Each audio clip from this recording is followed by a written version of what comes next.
experience 一下咯，创业right有多难？哇，真的很难。我的名字是 Vindy， 我是 Hanya 跟 Harry 的 founder， 大家都叫我马来市场里面的那一个华人。我就去了本土品牌叫开斋节的时候，1个月的销售量7 million。那个时候我就觉得 ，if there is any market that I want to be in, it has to be this market。那个时候我就看到一个缺口，这么市场上面的头巾都是粉色的 floral 的 motif， 为什么不可以有前卫一点的 design？ 他们对折的时候，我觉得为什么不可以有一边是一个花纹，另外一边是另外一个花纹，一物二用啊！我卖了300多千件，只是这一个 design。你找不到答案的时候，就去外面看看世界。如果你们要进马来市场的话，你一定要学会。You have to be really smart in making decisions. 品牌语言很重要。3 years is what it takes to stabilize a brand. If your brand cannot be stabilized in 3 years, then you need to rethink if this is for you. It's about perspectives. 你觉得你相信你自己，你觉得你可以，你就一定可以。本期节目由 GV Ride 赞助播出。还在烦恼塞车？让 GV Ride 陪你出发，每天首2趟行程，可享5令吉折扣。GV Ride 专机300。欢迎来到今天的节目。Vindy， 你能简单跟听众介绍一下自己吗？嗨，大家好，我的名字是 Vindy， 我是 Hanya 跟 Harry 的 founder。然后 Hanya 呢是在传统跟时尚之间的服装品牌，然后 Harry 呢是一个马来头巾的品牌，所以大家都叫我马来市场里面的那一个华人。华人做马来市场头巾，interesting。还同时 handle 2个 brand， 怎样去做起来？我们在后面再去谈到那个部分。哇，还是2个孩子的妈妈，真的很难，这个更加的难。Vindy， 所以 Harry 和 Hanya 目前到现在大概几年了？规模大概是怎样呢？Hanya 是8岁了，然后 Harry 今年是第4年。我们现在大概有20到25名员工，有一家店在 Bangsar Village 里面。先有 Hanya， 再有 Harry。对，这样 Vindy 我很好奇，你的 background 是什么？你是读 fashion design 吗？我不是读 fashion design 的，我连裁缝都不会，我真的是要 stitch 我的女儿的 badge 我都不会的那种。所以我是读大众传媒的，我主修媒体制作。大众传媒？对。我的梦想是新闻主播。OK， 大学毕业过出来发生什么事？大学毕业出来就 face 了我人生第一个 rejection， 真的很 embarrassing。所以那时候我看到 AEC 有一个 opening， 所以我就说 OK 了 ，this is my time， you know。所以我很信心满满的过去，就说 OK， 我要 interview for 那个时候是 production assistant or whatever。所以但是他有说 progression 可以去主播那一种的，所以我就去 interview， 然后他就说 OK， 简单的介绍你，用华语介绍。OK， 我的名字是丑。所以他就说你的爱好是什么？我的 interest is oh my god， 所以他就说 OK， 谢谢你，不用继续了，下一个。所以那个时候我就觉得 OK， 新闻主播的机会真的是很少，因为就有一个 seat 而已。所以我就觉得 OK 了，可能 not for me。然后我就去了一个本土品牌的平台上面，叫 Fashion Valley。那时候 Fashion Valley 是一个很大的公司。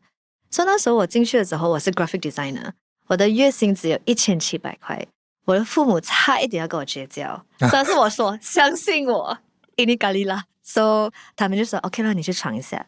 所以那时候我记得我第1年去的时候，我的月薪是1700，我在那边做了7年，我离开的时候我的月薪是17000，慢慢爬，慢慢爬，做了 head of marketing，head of sales。market expansion, brand expansion， 所以这7年里面，我觉得好像17年了。所以7年做了各种各样的 role， 不是 fashion designer 了。不是 fashion design， 就做了各种各样 except fashion design。过后出来做 fashion design， 你看奇怪吗？那个时候其实你做了7年，在一个大公司、大品牌可以大展拳脚，而且收入也是很不错，17千1个月。为什么你会想要自己出来做呢？那个时候？因为那时候我参与 Fashion Valley 的时候只有4名员工，我是第5名。我离开的时候，我们大概有300多名员工。哇，真的，那个时候他们的 scaling 是 very big， 所以我觉得我很庆幸的是，我从可以 handle 1500块的 marketing budget 到 having 5 million to spend 的一个规模所以我从里面我已经 experience 了从 startup 是怎样，然后 corporate 是怎样。那时候我是在 marketing department，所以我跟 buying department 有一个 we work together a lot。所以那个时候那个 buying head of department，他现在是我韩亚的搭档。哦，对，我们就变成一个很好的朋友，所以他现在也是韩亚的搭档。所以那时候他就 constantly 的跟我讲一个 problem，就是为什么本地这么难找到优质的本地品牌？开斋节是 peak season，right？ 所以这些本土品牌，right？ 他们可以在一个开斋节里面做一个100-200万，所以100-200万过后，他们就 hibernate， 他们就没有 collection 了，他们可能就去巴厘岛2个月，然后就 hibernate 了。所以，但是我们这个平台，我们需要持续性的产品去维持我们的 expenses 跟 expansion。所以那个时候我就看到一个缺口，我们不够品牌，所以我就觉得 OK， 那个 maybe 我以后如果要做 any business right， 我要 create 一个 brand， 然后同时间在那个平台上面开斋节的时候，我们1个月的销售量是大概7 million。开斋节有2个月，这个只是1个月的销售量，所以我就觉得 OK，if there is any market that I want to be in, it has to be this market. So 那个时候我就觉得 OK， 马来市场 I'm coming 。所以那个时候就很果断去跳出来自己做。对，我有这个想法的时候，其实可能我还跟他们打工，过了3年我才自己出来做，在第4年的时候我才会有这样的想法。那个时候你 start capital 是多少呢？100千。从哪里来？从哪里来？我去了，我 saving OK， 你看 saving 啊，很多人有一个这样的概念，就是我收了这一笔钱，我 ready 了，我要把它放进我的 business 里面 to start a brand，right？ 所以那时候我也是这样的想法的，因为我想阅读，所以我读了一本书叫《That Will Never Work》by Netflix 的 founder Mark Randolph。对，所以我就说 OK， 我读了这本书的时候，它有一个 chapter 叫 OBM， 你知道是什么吗？叫 Other People's Money， 所以我就觉得 OK，what is that？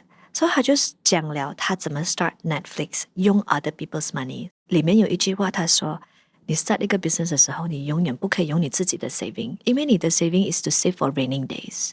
当你创业的时候，你遇到挫折的时候，没有人会上门来跟你说：‘哎呦，你遇到挫折，好可怜哦，这个是100千，让我给你度过难关。’如果有人这样跟你讲话，有2个 scenario 了，一个是 scammer， 一个是真的是贵人了。所以我读了那本书的时候，我就静下来，我就想 OK，why don't I do a business proposal? I went to my father. My father said no. He was like, no 啦 ，you cannot 啦，你脾气这样暴躁，什么什么什么。他就说我不要 invest 你，我们一定吵架。所以我说 OK， 所以我的岳父就说我 invest 你吧。OK，really？ 那时候还没有结婚。所以我就说 OK， 所以我就做了一个 business proposal pitch 给他，然后得到了第一笔基金，在16个月里面还了他，加买12% 的利息，然后他又给我了另外一笔钱再去 roll 咯，所以那个是我的第一个的基金，我第一个贵人吧。这样一定我们有没有听众他们听到这样，可能心里面有一个疑问呢？像你是一个华人，你要进入马来市场，你是怎样开始呢？那时候我在 Fashion Valley 的时候，我有很多马来同事。那些马来同事对时尚感的概念是比较 fashion forward 的。那时候我就觉得，在这个 modest fashion market 里面他们比较注重于遮盖性跟 compliance 的一个 concept， 所以要找到比较 fashion forward 的 modest pieces 是非常难的。然后因为我们在 Fashion Valley 里面有很多本土品牌，对不对？本土品牌就比较贵，所以一条衣服500-600块。然后我就觉得modest fashion 为什么要这样遥不可及呢？华人市场淘宝，你在淘宝买100-200块的东西是非常有品质的了。所以我觉得为什么没有一个 brand 在 modest market 里面有一个这样的选择性？所以我就觉得 OK， 我要 start 一个 affordable modest fashion and very fashion forward， 就是在传统和时尚之间的一个品牌。So for Harry 呢，那个时候创业了3-4年，很多人一直 DM 来问我说，我这条衣服要配怎样的 headscarf？ 喂，我一个华人多大佬，我怎么会知道 right？所以我就在想 OK， 我就要一直去问我的头巾的同事，他们要穿怎么样的头巾，因为我一定要 reply 他们嘛。所以我在想，这么市场上面的头巾都是粉色的 pastel color 的，而且是 flower 的，就是花 floral 的 motif， 为什么不可以有大胆一点的 design， 前卫一点的 design？Maybe 我们华人不 understand，but 头巾对他们来讲是一个 very very important 的 accessories 来的。有的马来朋友，我的马来朋友的头巾的 collection 比他们的衣服更多。我就在想 ，OK， 马来人的头巾，他们穿头巾的时候是对折的嘛？所以他们对折的时候，我觉得，诶，为什么不可以有一边是另外一个花纹，另外一边是另外一个花纹，还是不一样颜色呢？所以他们就可以一物二用啊。所以我就把一片头巾变成黑色，然后另外一片是白色的，我卖了300多千件，只是这一个 design， 现在还在爆款。这个是你 original？ 对，卖了4年。我以为你创发了这个创新这个东西啊。对，所以你要去很了解这个市场他们要的是什么，然后没有什么，你可以去创造嘛。我觉得那是很重要。所以for那一个汉亚和哈利都是在机缘巧合之下，你发现到，原来市场告诉你有这样子一个 gap， 所以你去创新，去 tap into 那个 gap 嘛。刚才你提到讲说，你很快在那个 Star Capital 很快就 repay back 了，所以其实一开始业绩就很好还是这样？第1年真的很不错，我也吓到了。哇，我第一次 launch 的时候，我真的是吓到。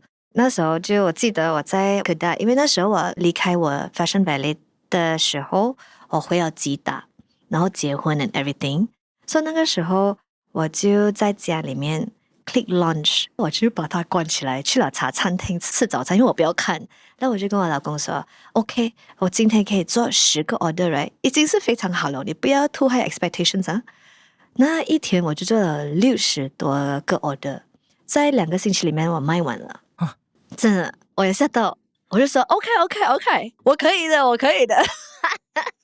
所以我就很快的就要一直出 collection， 一直出 collection， 因为我已经有了经验，所以我知道我不可以只有一个系列。Before I started the brand, I already have 3 collections. That's why it's very fast for me to launch again and launch again. So that's how I gather the first pool of money to return back. 第一年是2018年，第一年做了多少？那一年大概有1个 million 吧。真正 scale 起来是在什么时候呢？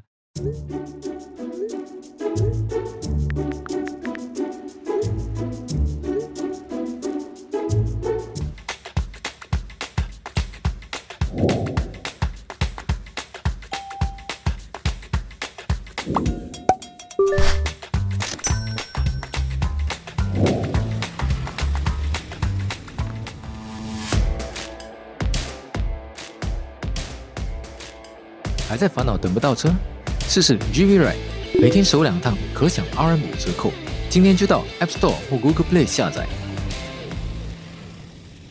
真正 scale 起来是在什么时候呢？ Pandemic 的时候 ，actually 第3、4个月的时候，我们 pay cut 的真的是很难。那时候哇，生意真的很难，要关店啊那种，就是 very hard。过后那时候我刚刚生了孩子，我的脸痘痘到完，因为我有一条衣服是 silk 的。然后我去把了那条汉亚的衣服剪了做面巾，然后我看了那面巾，哎不错，我放我 logo 上去了。那我放我 logo 上去，你知道吗？过后很多人就问我，哎，这个面巾很好看，你在哪里买的？我说我自己做的。So 越来越多人问，我就说 OK 啦，干脆去做啦。我就买了那个布，在我的 factory 做咯。那个时候做了，哇，我的反应 is very good。刚刚 launch 的时候，一天可以做那个20千、30千。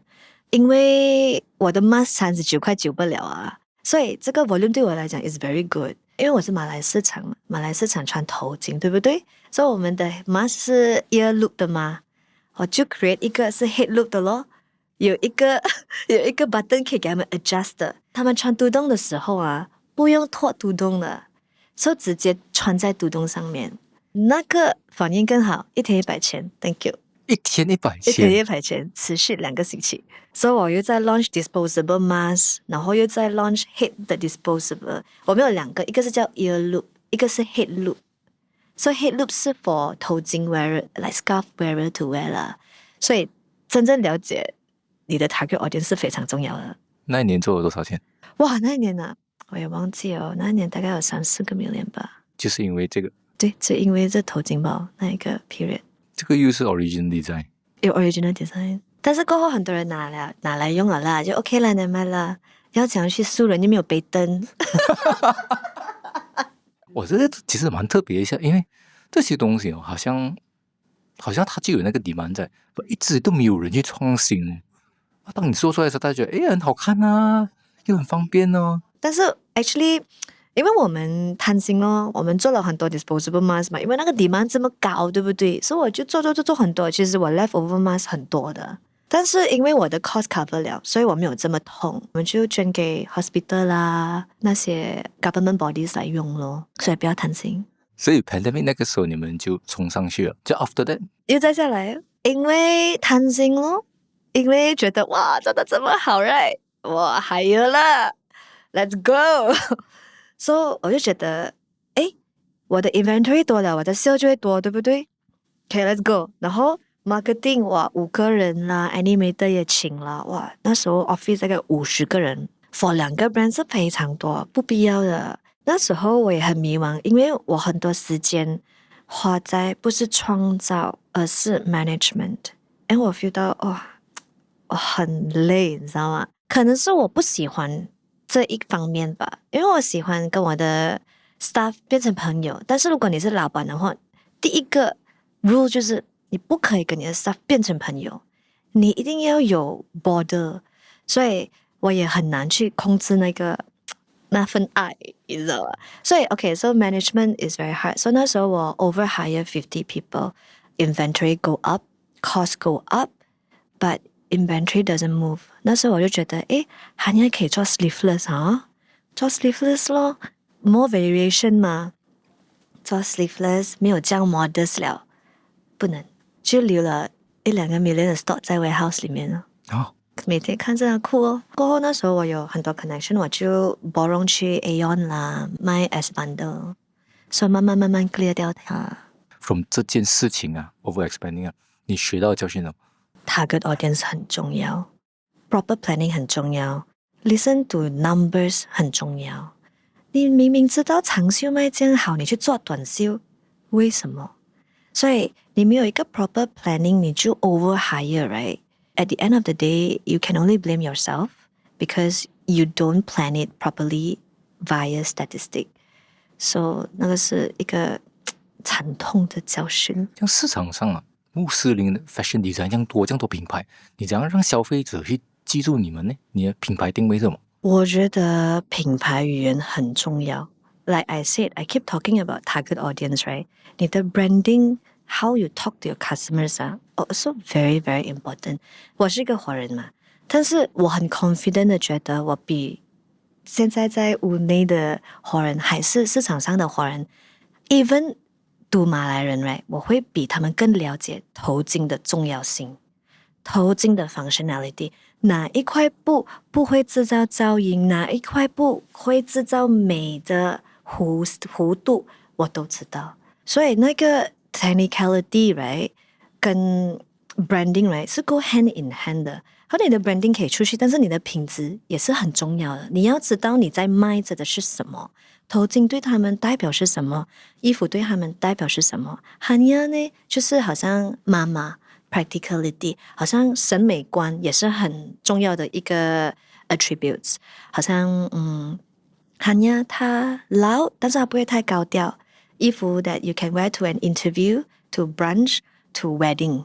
好像我这条衣服是白衬衫嘛，但是它的 cutting 很 oversize， 我有比较大的 lapel， 因为我觉得如果我只是卖一个很 normal 的 oversize 衣服，你去 Uniqlo 就有了啦，怎么你要在我这里买？他们做的比我更好，所以 Hanya 是比较有 elevated basics 的一个因素在里面。Whereas Harry 呢，他呢就比较大胆，比较有个性的，然后他的语言方面呢都是非常前卫一点。So Harry 呢是经过 rebrand 的，有一个 funny story 的。其实在 Harry 我选择了一个也是我的一个错误，我的搭档我选择了一个错的搭档。So 在第1年的时候呢，他表现的是不错的。第2年的时候，他好像比较放手了。So 我要怎样拉回他，我也不能了，而且他是一个 celebrity right？ 所以我就在想着我要怎么 detach 这个 brand， 因为我的概念就是我我 sign 一个 brand 的时候 right 我会 detach 一个 very very popular 的 Malay figure on it 3年时间我会 sign 一个 contract 3年时间我就会 renew 那个 contract 因为我在 Fashion Valley 我开了7个 brand 我知道开一个 brand right 3年时间 is all you need to stabilize it So once you stabilize it, you can detach a figure from it. Because attach a figure on a brand is very dangerous. Because if anything happens, right, the brand will go down with the figure, right? So 那时候我跟他有很多 arguments and everything. So 我就 setting 决心 OK 好我要 rebrand Harry 以前是叫 Harry Rose 是一个比较 feminine outspoken 的过后我就 rebrand 它变成一个 styling guide 马来人的 styling guide 就是我的 catalog 里面会给你知道衣服要怎么搭配头巾要怎么搭配到鞋子跟颜色的袜子要怎么搭配就是一个完完整整的 modest woman styling guide 那时候我的 sales 就 double 了所以我还很怕我的 rebrand 不能成功因为我真的很了解我的 customers 你刚才问我你要怎么给你的 customer stick to you right 你真的是要 stick to them for an example 你真的是要跟踪你的消费者好像跟踪狂这样你真的是要对他们有一个非常非常高度的一个好奇心你真的是要知道他们到底是喜欢什么啦他们去那里 shopping 啦他们现在在 threads 讲着什么啦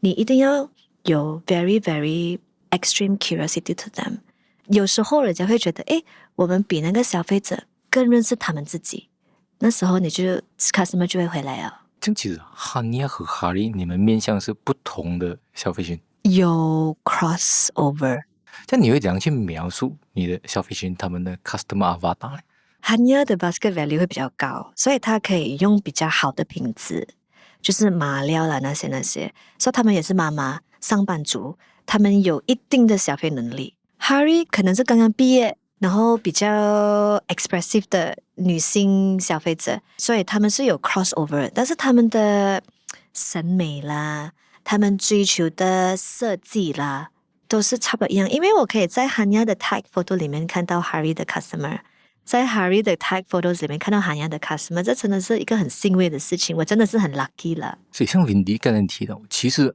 你们很了解你们的 consumer 是什么啊他们喜欢什么啊But on branding 的 side 他们记住你们是什么他记住你是比如说 elegant 啊还是很 creative 啊还是很那一个形容词是什么我觉得品牌不是说你跟人家讲你是谁是消费者觉得你是谁所以我每次会有很多互动跟我的 customer 来就是给他们觉得他们是我 decision making 里面的一部分好像 before 我 launch anything 一个系列的时候 right 我会 release 短视频我就会问他们这个长线比较美还是短线比较美啊哪一个纽扣比较美啊我这个要多加 pocket 还是不要多加 pocket 啊其实我不需要这些答案呢因为这些答案这些 decision 要2个月之前已经做好了因为我在问他们的时候那些产品可能已经在我的 warehouse ready to launch 了但是这个互动对他们来讲是很重要的因为他们觉得他们是你的一部分他们帮了你去 decide 让他们觉得他们是我 decision making 里面的一份子的时候他们对你的品牌有一个 connection to the brand right so they will feel like oh my god I need to know how does the final products look like did she like hear me like did she take my advice did she select the options that I selected so in the end right 我每次 release 这样的视频的时候啊我的那个系列一定大卖啊所以我觉得互动对我的消费者和我的顾客来说是非常重要的他们想要好像朋友一样可以跟我讲话可以跟我分享So I feel like community is a part of branding that is very important for the brands that I build. So 我觉得我的 customer see me as like a sister, like 就是 as a friend. Because like if you see KOL selling things versus friends selling things, like would you buy from your friends or would you buy from the KOLs? Like you would trust your friends more or your sister more. I think that kind of like relatability and the connections that my customers have for the brands through me are very important. So branding for me is not about hard selling. It's about customers' relationship to you and how you create curiosity from the customers to your brand. I don't want to penetrate information to them.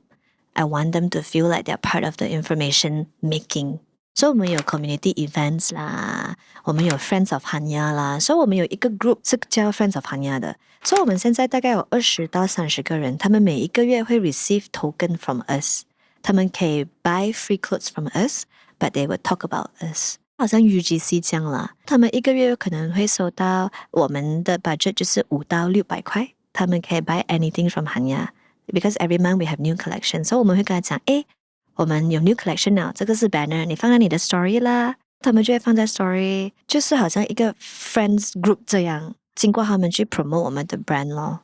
在我们看哪边呢？像很多年轻人，我们的听众，可能他们心里面也是有一个想法，每个月他要开始自己的一个时尚品牌，一些 fashion 的一些 brand， 有没有什么是他们可能他们不知道的一些坑啊？你可以跟他们 share 一下吗？不要了，很烧钱的，不要做，有多远跑多远。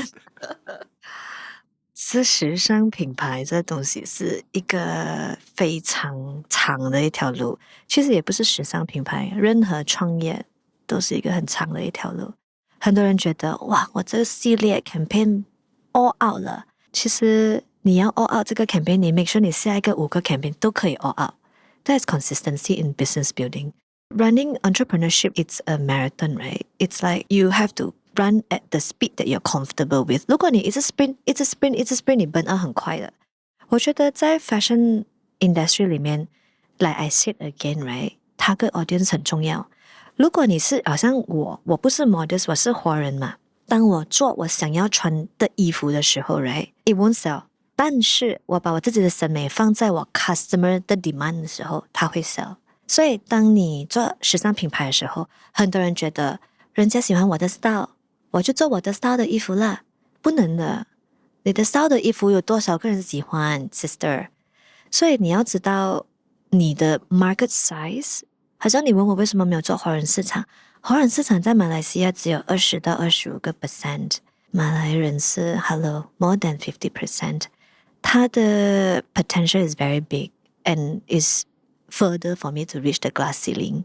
如果你真的是没有办法啦，哇 die have to start a fashion brand right， 我觉得你要 plan 你的 cash flow very properly， then forecast trend very well， 但是 all in all 啦 come up with a business proposal that's very good first。 很多年轻人都跟我讲，诶，我要 start 一个 brand 啊，我要 quit 了，我 start 一个 brand， 我要 quit， 我 start 一个 brand。 OK, where's your business proposal？ OK 了 off topic 了这个。我觉得好像当你去 pitch 一个 idea， 你得到一个资金的时候 versus 你爸爸妈妈给你一个资金是不一样的感觉。当你拿你的 business proposal 去讨钱的时候，你得到的时候，那个是一个很好的 validation， 那个也间接性的 train 你的 mentor like oh this is really legit a business, yeah? My first step actually is successful. I made this much money. Versus you just go to your parents and be like, hey, I need 100,000. Like, of course, like the feelings is different, and obviously maybe your parents will give it to you, but the feelings is very different. So 我觉得你真的是如果要 start 一个时尚品牌的时候，你要知道你是要做 hypebeast 的呢，还是你要做 modest 的呢，还是你要做 sexy 的呢，还是你要做哪一个路线？所以你要知道你要做哪一个路线，你才去做哪个路线。因为时尚这么大，我觉得是这样吧。但是有多远跑多远，很烧钱啊，真的很烧钱。那对你来说，做一个时尚品牌最头痛的是什么？ Trend forecasting， 好像我们时尚是3个月。Malaysia is not a raw materials country， so 你要import 你的 fabrics and 你的 labor from overseas. Cargo itself already take 30 days, right? So 你的整个 process is 3 months. 但是好像 for example 现在 polka dot is very trendy, right? 然后你的衣服1个小时里面卖完了，然后你没有衣服卖了，过后你要 restock 是3 months 哦。3 months 你的 polka dot 还会 trending 吗？ So 那个是一个非常头痛的东西，就是 trend forecasting 跟 speed。如果 Malaysia 有 enough raw materials， 我们可以在自己的工厂里面 produce， 那个是一个非常好的事情。那个是我的 aim 啦，以后我想要 Hanya 是 produce 在 Malaysia 真正的本土品牌，但是 it's hard。 你要有那个审美，你要有一个审美的来，你要能够 focus。 对，所以等你 forecast 哦，真的是 jadi or not， 等下你 forecast 错的东西怎么办？就囤在 warehouse forever， 所以我觉得最头痛的是 forecasting 跟 timeline， 你真的是要 plan 到 very very good。所以我们用很多 statistic 去 forecast， 有一个东西叫 WGSN，I use it very regularly. It's a website. They forecast trend. So they use blockchain technology to attract data from a lot of websites. So 他们每一年都有一个 report 出来的，所以我每一年都会去买那个 report 来看。所以 for 那些年轻人，如果他们要做一个 fashion brand 的话，他要 make sure 他的审美要有啊，而且那个审美不可以是你个人的哦，你要知道市场。对，市场但是你一定已经有了一定的审美。For example， 就是你个人一定要有那个审美的 standard， like 你会觉得这个东西是 comfortable to my eyes or not， 过后再 meet with market demands。 审美跟 product demand 是不一样的嘛，好像单单是审美的话也不能，单单是 demands 的话也不能，这两个 have to go hand in hand。 这样来到今天啊 Vinny， 如果今天有人要抄你们的模式看哦，你出这个design，我也出这个design，你做这样子的东西，我也做这样的东西，这样你觉得你们最难被抄走的东西是什么？这是哎呀头痛的东西啊！现在在 market 里面大概有3-4个 brand 卖这跟我一样的东西，然后还有一个是我的 ex staff 啊，气死我！所以我觉得不能给人家抄这种东西，可能就是我觉得很 cliché 了 ，but it's me as the founder， 我的 character， 我的 passion 是那些人不能抄走，而且我的审美I'm not saying 我很 forward in aesthetic or whatever, but I have a certain standard that upkeep the brand. So 我要讲去创新的速度，那些是他们抄也抄不掉，所以他们永远都是在我后面，我永远都是那个第一个创造出这些东西的人。对，但是好像你去中国的时候，你要买这件衣服5块钱、10块钱、15块钱、50块钱都有，所以品质保证也是一个他们抄也抄不到的东西。我很详细、很 meticulous 的去 check 我的 quality of clothes 的，所以我觉得 passion 也是很难抄掉的一个东西。It translates into your branding when you build it. So you can take it, but you won't be able to live it when you don't live that belief. It's not real. It's very tangible. 其实很多人他们在做一件事情的时候，那是有好几个吧，可能对这件东西不是很 passion， 他纯粹只是讲说我要赚钱，或者做这件事情的时候，他不足够的去好像可以融合在一起这样，就好像你跟这个 business 融合在一起，所以可能讲说今天 if without 灵魂人物的话，可能这个 brand 就会下来啊。对，这个也是我一直在反思的一个问题。Until when I need to detach myself from this brand？ 因为有时候可能我在哪一个 podcast 里面讲错话，人家 cancel 我的 brand 怎么办？所以那个也是我的一个在思想的一个问题。Until when 我要 become the 灵魂人物 of this brand？ 但是有时候 it's very funny because 那时候当我 grow Hanya的 follower 多过我自己的 follower 的时候，我觉得哇天哪，我太成功了吧，我太开心了，所以我真的很开心。有的人认识Hanya，但是不认识我，对，所以认识我的人呢，会可能比较相信我的 brand， 但是不认识我的人呢，就是相信这个 brand 的审美感。那 Vinny 来到今天呢，你们整个 group 现在规模 revenue 大概需要多少呢？1年里面大概有7 million 吧。这样从一开始啊走到今天，如果要你来总结的话，你觉得你们做对了什么呢？我觉得这可能是有一个 off topic 的东西 right？ But 可能我把这个 question 换另一个方面想，就是我觉得我做对了什么，就是不是在生意上面而已。So like for example, I was on a previous podcast when they asked me what makes you the happiest when building your business。当时候我心里面的2个 scene right 跟我上台啦、上报纸啦没有关联的。第一个就是我有一个员工，他跟我做了8年，我第一个员工，现在还在。然后时候我在 warehouse 帮他 packing， 所以他就来跟我讲，诶，知道吗？我买了一间家，因为我丈夫是 developer， 他说我买了Mr. Han 建的那一间家，然后我就来 ，Oh my God， 他就说，因为你给了我做了 live host， 我有了 extra 的 income，所以我现在可以 afford 有自己的家了。当时我哭到半死，他也跟我一起哭。那时候我觉得我创业以来最开心的就是那个时候，我可以 elevate 我的 staff 的 lifestyle， 我可以把他们的生活品质提高。所以我觉得可能那时候我真的是觉得我做对了这件事情，可能对生意的一个 revenue size or whatever have no relationship at all, but in my soul 我觉得哇，我的成就感真的很好。第二个也是一样，我有一个 staff， 他每一天Shah Alam travel 2个小时来做工，因为我的 office 在 Pavilion Damansara Heights， 他Shah Alam Pavilion 每一天 commute 2个小时到2个小时半。有一天他就说走我们去吃 lunch 我跟你一起吃 lunch， 我带你去吃 lunch， 我说出去吃他就说呀，我载你了。所以他带我去他的新车，他就说我们要新车嘞。那个时候我还才记得我3个月前刚刚给了他一个 increment， 很大的一个 increment， 所以他就说谢谢你给我 increment， 我可以买这辆车，而且我租了离公司很靠近的家。他的车以前是连后面的镜子是用 plastic bag 关起来那种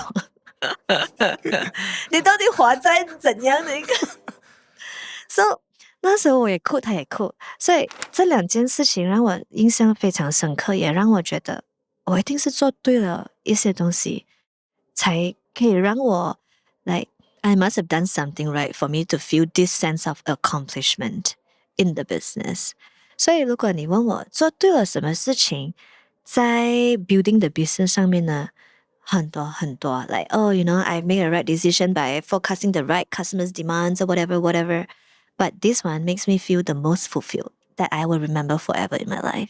我觉得这个比很多东西在生意的旅程上面更重要，让你去重新去 redefine 创业的意义。对，就觉得哇，你要放弃的时候你不能放弃 bro， 他要买新车 bro you know， 所以我就会觉得 OK， 可能就我跟你说，觉得我这个答案可能没有怎么去answer 你的 from business perspectives， but 我觉得可能我们当老板的时候 right， 很多时候我们觉得让我开心的是那个数字，其实我们的 soul and 我们的 sense of fulfillment is also very important。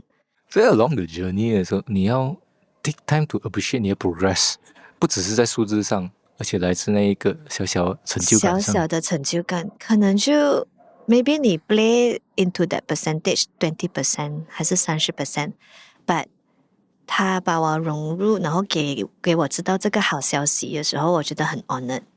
这样 Vinny， 我们聊一聊一些关于你个人呢。但从小你有没有觉得你跟同龄人在思维上有什么不一样的地方？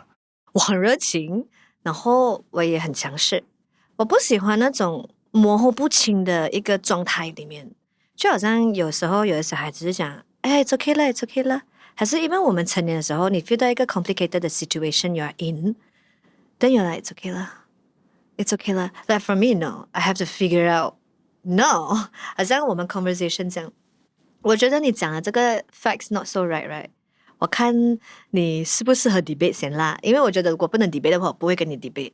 不过我觉得no this is not right no， 我就会比别人更强势，我会想要知道this is not right， 不是因为我要赢，是因为我不喜欢在一个模糊不清的状态里面生存。所以我觉得这个可能跟同龄人来说，我会比较强势一点，还是好像in a way right， 我以前在 Australia 读书嘛， so 我都会 stop by Bangkok 了才回去 Australia。 Normally 我跟我朋友一起回去，他们就去 party 了，来去 party or whatever right， so 我就说 OK 你们去 party 的时候啊，我就去那个 Chatuchak， 我去买耳环啊手环啊衣服啊，我拿回去卖哦不是 shopping 啊，我就会跟他们讲 OK 我请你们喝，但是你们要穿我耳环，穿我手环，穿我衣服，我拍照哦，拍照放上eBay卖。我是一个小富婆，你知道吗？我爸爸妈妈又不是给我很多钱 ，so 没有。那时候我就很清楚的知道，我要做什么，我也不会因为 peer pressure 就会去，全部去 party 我也去 ，no， 我很清楚我要做什么，我想要做什么。So 那时候我就会在泰国搬回了去 Australia 买，在 uni 的时候了。所以我觉得why do I say that I don't like to be to be in a 模糊不清的 situation? It's not just about getting your facts right. It's about knowing what you want. So 我在 maybe uni time 的时候 I already kind of know what I want. 所以我这样搬的话，我可以买一辆车在 Australia, OK？哇哈，小富婆，是 manual 的，manual 的啦，但是 enough for me to commute。所以我觉得你越清晰，你就越强大。你好像你排写模糊不清的时候 ，right? Is when you give other people a chance to bring you down. So I don't like to be in that situation. So 我会比别人可能会比较强势一点。像浩宝，你身边的人或者是你的 team，他们会怎样去形容你这个老板呢？强势，这样子，众所周知啊。我做 decision 的时候很快。I don't think you fit into my team. I would just even you give probation 3 months, right? On the second month, I would just say no 啦。I don't think it is what it is. Like leave 咯 ，yeah. 但是我会就是讲，我会给他们一个 offer 然后我会说，like 请你 reject 我这个 offer 啦。So at least 我给他们 feel 到是你在 reject 我啦，这样咯。所以如果他们 describe 我的话，我是一个 very strict。但是我也不知道诶，我要怎样 describe 我自己 as a boss？我觉得 I will be quite strict and quite crazy at times because 我会想到很多奇奇怪怪的 idea，and then 我就会跟他们讲，我要照这样。所以他们就会来 no， 这个 budget 不能，这个不能，那个不能，那我就会自己去找 sponsor 咯。好像我要带我的 press， 因为我每一年都有 press trip 嘛。我说我要做这个，不能的话，我就去自己做 business deck 啊，然后过 pitch deck 我就去 pitch 咯。我没有跟我的团队讲啊，我就去 pitch 先了。过我得到了过后，我再跟你们讲，嘿，你看我得到了咯，你们就做这样咯。Lead by example。对，所以我就知道我要什么，我可以得到什么，我就去做。然后如果真的不能的话，我就 follow 你的 steps。如果我觉得能的话，你们就 follow 我。你前面提到嘛，你一开始有 over expense 去到50多个人，然后现在是大概是20多个人，你怎样去决定那个人该不该留？你的 firing 的 logic 是什么？第一，你一定要可以 fit into the team。如果你的 culture 不能 fit into the team, like you're not positive, you're always negative and complaining, and then I have met a girl like that, like 哇，她真的是全方面都很可以 ，very good 的，但是她每天在她的table 上面就讲 I hate my job, I hate this, I hate that， 所以我 HR 会收到很多 complaint， 所以就没有办法 ，even though 她 is good performer at work, but I still have to let her go。然后第二呢，我觉得你一定要很 proactive， 好像你没有事情做的时候，你要很 proactive 的去看，哇，可以帮我的队员做什么，我可以怎样 solve 这个 current problem that nobody is doing it now。所以 proactiveness is also very important。因为我是一个很 active、很 positive 的人，所以我觉得如果我有一个 negative 的人 pull me down， right， 我很难受了，因为我本身就是一个很热情的 I'm very passionate one，so 我就会很like my God let's do this guys 然后过后 in the end 很 negative 的时候我就很累，所以 that is the one that suck my energy out， 所以我觉得这个东西会 suck out 我的 energy right， 我就会 eliminate 它。正比你提到像你很 positive 很 energetic， 镜头前面呢，观众看到你哇，应该是这个人是很 了。But how about 在创业这么多年来有没有某个 moment 是你觉得很累 ，maybe 想要放弃？有，前天、昨天、今天早上，每天很多时间都想要来放弃，因为创业真的很孤独，你会 feel 到很孤单，你会 feel 到怎么人家没有了解我，不明白我做这个事情的背后原因是什么，还是你也不能 expect 你的员工一直去 understand 你做东西的原因 right？ 但你又觉得你没有那个必要去 explain to them because how you know or sometimes 你的 staff 做了一个很不对的东西，你必须要炒掉它，你也不能把这件事情讲给你的员工听，你就自己慢慢吞，但是人家会看，哎呀，他的队员又在辞职了， but you won't tell, oh, I fired this person to preserve dignity. 所以我觉得在很多个时候创业的时候，我会 feel 到哇，很多时候会被误解，很多时候会被就是觉得矛头指向我的时候，其实不是我，you know what I mean？所以会觉得很累、很伤心、很孤独了。但你又不能一直讲一样的东西，好像资金不够的时候怎么办？要从 saving 拿出来，你也不能跟你的员工讲，喂，这个月我不能给你的薪水，怎么办？ You cannot do that, right? You're like, oh my god, do I go back to my family? Where do I go? You know? 所以那时候那个问题你就自己解决的，所以我觉得创业真的是很孤独。所以你要创业的时候，你真的是要想，哇，你的心态够不够大 to accept all of this? And are you positive enough to still have a very good heart in leading your team, continuing your journey? If you don't, right, then don't start. 在很多这种心累的这种内耗 moment 的时候，是什么 keep you going 呢？我镜子哦，我的镜子，我每天早上就跟我镜子讲，你可以做到的，你是最好的。因为我觉得每一个人在 face 到挫折的时候，第一件事你就会想，诶，为什么是我？为什么老天会 do this to me, right? Actually, 你用一个另外的方法想 you have to be really smart in making decisions and you have to be okay with making bad decisions. That's why when you make decisions, right, that people don't understand, you need to make sure that you have thought about it a million times before you made it because you are the leader of the company. So 你怎么累都好，你要想当初你做这个 decision 的时候是为了什么。So 我会觉得，诶，发生了这件事 it's okay. I learned something from it. Good for me. Yay! Blessing in disguise. 我的 mentor, right, automatically 会 switch 的。So I'm very good in switching my mentor. I don't know lah, maybe 我的 therapist 觉得不健康 but我觉得这个是我一个regulating emotions 的 method. 我会觉得，诶，我这件事情做错了，我要怎么学 learn from it, and then I make sure myself don't do it again. So when I am tired, I just think about it like that. 我就会觉得 OK, 明白。还是 you remember 了 the first day when you started this, how does it feel like? 心态很重要，所以你的心真的是创业真的是要很大很大，都包容很多一切挫折、误解 everything。我记得你刚才提到在自己跟自己的那个 communication self narrative， 因为跟自己讲说 OK, it's OK， 这个东西是这样。很多人其实他很少有时间跟自己沟通，更 worse 是if他跟他自己沟通的东西是讲说为什么是我，为什么比较容易嘛 victimization it's easier, right?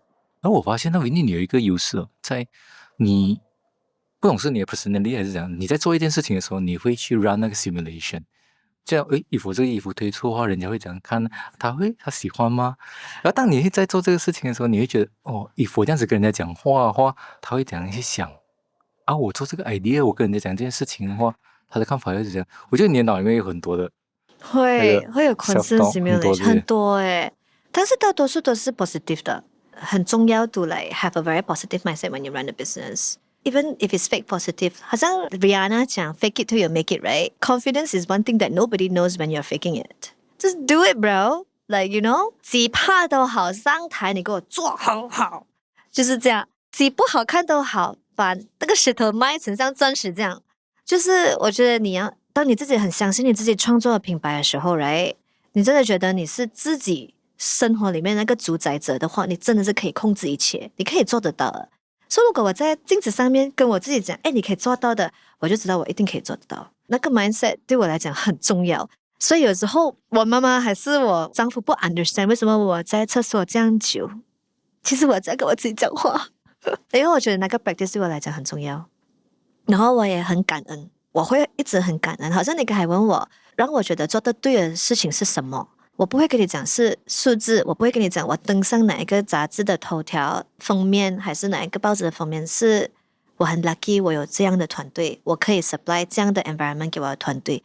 所以我觉得感恩 also very 重要。谢谢 universe 的一切，我真的会这样做。你有教你的孩子吗？有啊，我都会跟他讲 You are the luckiest girl ever. I'm very lucky to have you. You make me very happy. 我就会教他自己跟自己这样讲，还是我会讲前一段，他会 continue 下一段。这个真是很好很好的教育方式。我觉得你有一个强大的心态，你就有那种奇怪的力量帮助你去 achieve everything。所以我 feel 到很重要。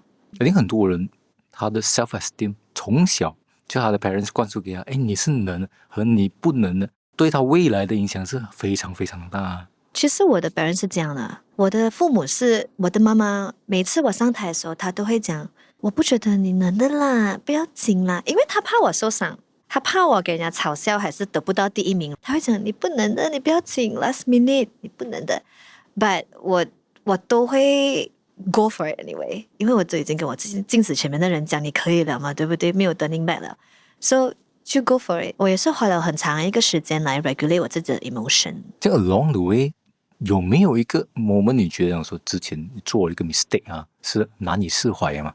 我觉得很多时候 right， 当我们觉得要做这一个东西的时候 ，OK， 不要去犯罪了，但是 regardless right or wrong, you are still going to do it right. Then you have to give it your best. 所以当你问我，你觉得我有做错的时候呢，我不会觉得，我做错了什么，还是怎样，我会觉得，我 learn 了这个东西在这个上面，好像 for example， 我没有 protect 我的 folder， 我的 technical drawing， 过后我的 Excel download everything。My whole year of technical drawing, launched the same brand, selling the same thing as me. That is a mistake, a huge, silly mistake. But I'm also glad it happened. So I know I need to protect my files now. 所以 guys, like 你创业的时候，你真的是要 protect your files, watermark everything, set password and everything. 因为 trust no one. 真的，所以那个可能是在生意上面让我觉得我做错的一件事情吧。像 Windy 一路走来，有没有某一个 advice 或者某个人跟你说的某些话，你觉得对你影响很深的吗？有2句话吧。第一句是当我刚刚要创业的时候，我爸爸跟我说的，他就说你去做吧，第一次不会是最好的，因为我很怕如果我 fail 怎么办，然后这是我第一次创业，一定要做得很好嘛，所以他就跟我讲，第一次一定不是你最好的，但是你人生就是来体验的嘛，你去体验吧，创业是怎么样子的，体验了就有经验，经验就会确保你在第2次的时候跌倒的时候不会那么痛，还是经验也会 protect you from falling。 So 我觉得也是对哦，就是 experience 一下咯，创业 right 有多难，哇真的很难but but that is also something that I have always remembered when I try new things for the first time. I'm just here to experience it, good or bad, it's going to be good for me. 所以我就会一直记得这句话。然后第2次呢，就是2025年的时候，在我生意最低潮的时候，那时候真的是不能给 salary 的时候 very bad 的时候，我就 take a 6 months break from the brand。 我有一个 mentor 跟我讲，他说你找不到答案的时候，你就去外面看看世界，去看一下外面的人也是照样的生活，事情也没有像你觉得那么糟糕。We literally a speck of dust in the whole universe. Like it's not that serious. 所以我觉得真的，其实当你觉得哇很糟糕，你 complicate things 的时候 right, actually if you break it down, it's not that hard. If you all die long, that is another story 啦哈。So don't, it's just an experience, 就体验它。But as long as you have proper planning on how to solve it, it's okay. 然后他也跟我说，你就去体验一下，然后你要知道 you have to be really smart in making decisions. 我们都是第一次当老板嘛，所以我会觉得我这个老板怎么当的那么不好，我的团队怎么队员一直离开，我怎么可以 retain good talent。 那时候我就会有跟我们都有这样一个 conversation， 他就跟我说一句话，这个是你第几次当老板？然后我就说第1次啊。然后他就说怎么你这么 hard on yourself， 你第1次当老板 right？ Do you know what to do and how to do it all? You don't, right? You learn and you do it together with your team. And you have to be very honest and vulnerable about it. 有时候我就会跟我团队讲， this is my first time doing this project. If there's anything happen, we'll do it together and we'll solve it together. 那时候我的 mentor 就会来 okay, I got someone to lean on like that. I'm not solely navigating and directing this project myself. 我就会 feel 到 okay, 给我自己多一点宽容，一点点谅解我自己，因为你不能期待别人给你谅解。Who are you to ask of it, you know? If you always 期待 other people, right, you are not going to go anywhere. So 我觉得我自己跟我自己讲话咯。I understand you. Okay, it's okay, you can do it. 然后你就再 communicate that to other people. Then 那个人就会开始谅解你。没有的话 who is going to understand the boss? They would think the boss can do and know how to do everything. That is something that I learned along the way. Don't be too hard on yourself. Like literally, you're just here to experience it. So chill out, man. Just experienced it. And once I understand that, right, wow, it's so nice. Like, 我觉得真的是没有这么糟糕啊。这样没有 staff 啊，没有 staff 我就自己做。其实this is what I like to do in the first day anyway. 所以我现在会觉得哇，去做工的时候我很开心。很多时候一件事情 is just a matter of perspective. Exactly. 换一个 perspective 完全不一样。好像刚才我们 discuss, right? Why me, right? Then if you change another perspective, oh my God, thank you for letting me see this so I don't do it again. Or do it when there's a bigger budget, then I will like do it worse, right? So thank God. 我就会phew, 哇，好彩这样。这样 Vindy back to business side 啊，像你本身是在 fashion industry 嘛，你怎样去看现在的 fashion 的市场？有什么东西在变化吗？或者是讲说消费者有什么在变吗？我觉得现在的消费者比较勇敢去尝试很多 style。你看现在的 market 有 Ghost Boy， 然后有 SVG， 有 Brick，all these brands 就是那种人家会前一个晚上排队去买的那些品牌。然后现在年轻人 create brand 的时候跟我们这个年代不一样了，他们比我们更厉害去接触 customer， 跟他们讲话 create 那种 hype。所以那个是我觉得我想要去学的一个东西。但是你刚才问我消费者有什么改变，有什么不一样啦？有，现在消费者 my god 很 scary 一下，好像我们 founder 的 group 啊，现在我们的 conversation 是你今年有没有中招？就是你有中viral吗？就是现在的消费者很勇于去表达自己的想法，自己的 feedback。好像以前我们这个年代 I guess we're almost the same age， 好像我们有 feedback 我们会 email customer service Hello I got a hole in my top. What do I do? Refund, you know? 现在的 customer 是去 thread. I got a hole in my top. Is this a customer service you have? Blah, blah, blah. 但是你还没有收到他们的 email 的，就在网上讲先。但是我觉得这个对 brand 来讲可能是一个非常 scary 的东西，也是 good in a way that 它会 keep you on your toes. Like 你会比较警惕一点，你就会 okay, I need to like really get it together.So I don't get viral. 如果你问我消费者的趋势的话，他们会比较勇于表达自己 in terms of like after sales service or even design now. They are more 勇敢的去尝试不一样的 style. 你会很 surprise modest girls, right? 他们的 fashion, right, is very, very cool. 我跟你讲，我每一天都会被这些 modest women, right, surprise 我自己。好像有一天我的马来同事穿了 scarf 很长的，因为他们的 scarf 是很长的嘛，大概70cm。他把它他包在头上了哈，拼，他把它当成一条短裙，然后再勒一根长裤，哇，好酷诶！我觉得哇，你怎么可以想到这样的东西？我觉得哇 ，very very cool， 就是搭配上来，把审美感跟遮盖性完美的 combine 在一起的时候，哇，我会觉得哇，真的很被 inspired。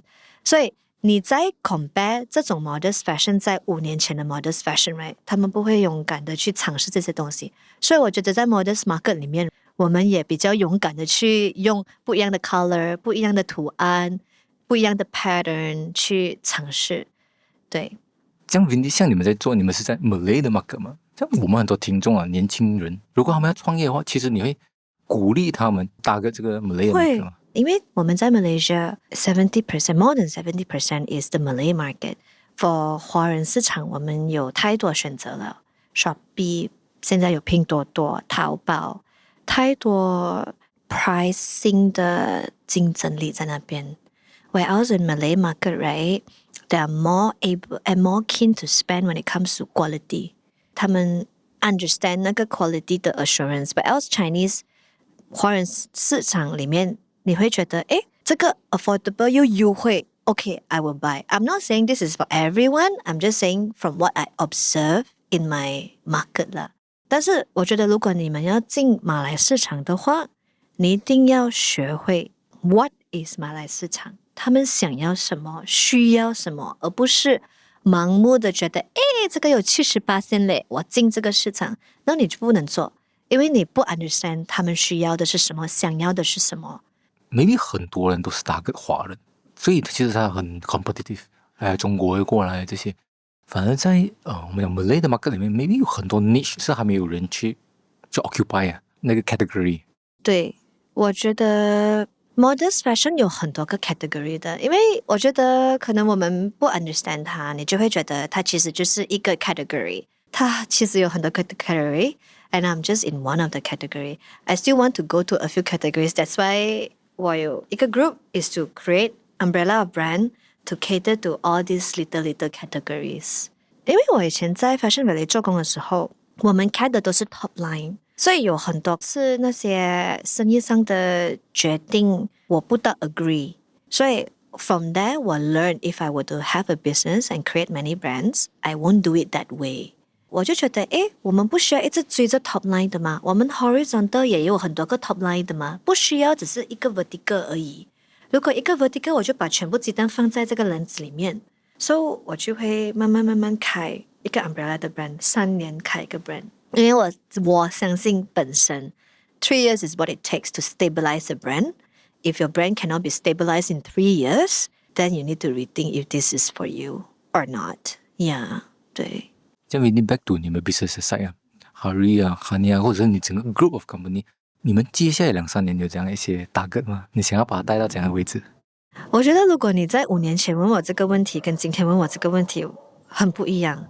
So I'm so glad you asked me this question because 我现在在一个很平静的阶段上面，在这么多年创业上，我觉得这一年是我最开心、最 content、最平静的一年，因为我觉得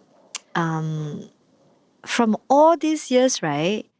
你要找到一个适合你自己的步伐，一个你又很满足你现在的进步的 speed is very hard. And you have this sense of contentment that when you build your business, after like 8 years, you're very tired already. You're like, oh my God, why do I do this to myself? But now, 我觉得，我的团队虽然是比上2年小了，但是我更 focus 了。我现在的 focus 不是 to grow to like triple the sales of quadruple the sales. It's to solidify what I have. So now I want to make sure that all my brands are able to stand on its own. So each brand will have their own character, will have their own growth. I need to solidify all of them. 因为在我 previous company 里面，我1年里面 create 了7个 brand. What happened in the 3rd year is all the brands died. So I know this is not something that I need to do. I need to do it slow and right. So 我3年 create 一个 brand, 3年 create 一个 brand. 看咯，到我70岁的时候 create 多少个 brand, I don't know. But I like to do it. I like to create brands. I love it. So 我今年9月会有新的品牌。So yes. 还没有 review 啊？还没有 review。所以大家应该要到你 IG 上面看看。对，9月很期待，而且不是衣服，也不是服装，所以我很期待，因为今年 Hari 第4年啦，所以我们已经筹备1年了。Like when you set your goal, you have to be very disciplined. 3年 create 一个 brand 就3年 create 一个 brand, very disciplined. Yeah. Vinny，谢谢你今天的分享，也接下来期待你们做得更好，谢谢大家也一起留守一下9月的 launching。好。Before 我们今天最后一个 question 呢 ，Vinny 我有一个礼物要送给你。哇，谢谢你。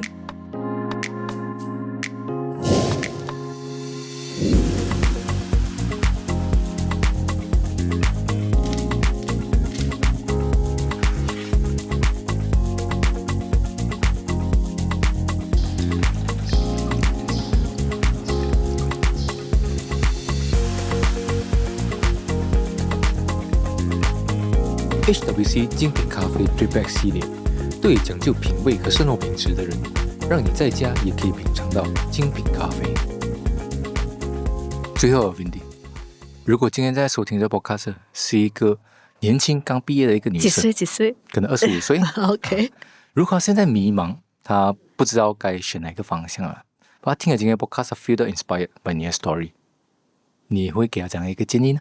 其实我也是有很多小女孩整天 slide into 我的 DM 的，不是 bad things 啦，那会跟我讲，我今天想要 quit 咯，你觉得怎么样呢？我刚刚毕业，我应该去哪里啦？什么什么什么啦？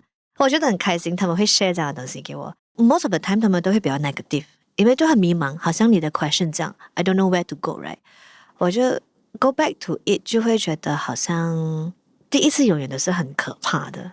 但是你没有了那个第一次的话，你第二次更可怕，所以就去体验你的这个人生，然后就相信你自己可以做到，你就是你生命里面的那个主宰者，你可以做得到。所以如果你觉得你可以做得到，没有人可以 stop 你了。我会跟他说，你可以一边害怕一边勇敢，因为我觉得勇敢也不是天生的，我不可能一次次就觉得我可以的，不可能嘛，都是从经验累积下来的。我才会勇敢的去尝试这件事情，好像你读书你读完了，你有那个学问了，你才会勇敢的去尝试。我觉得我可以做这件事情。好像我做 graphic designer， 我也不知道我会 start 一个 fashion 的 brand， 但是我觉得我有足够的经验，我可以去尝试一下，我就去体验一下吧。因为我觉得这本来就是我喜欢做的事情，对不对？如果 cannot work 的话 ，do I stop doing it？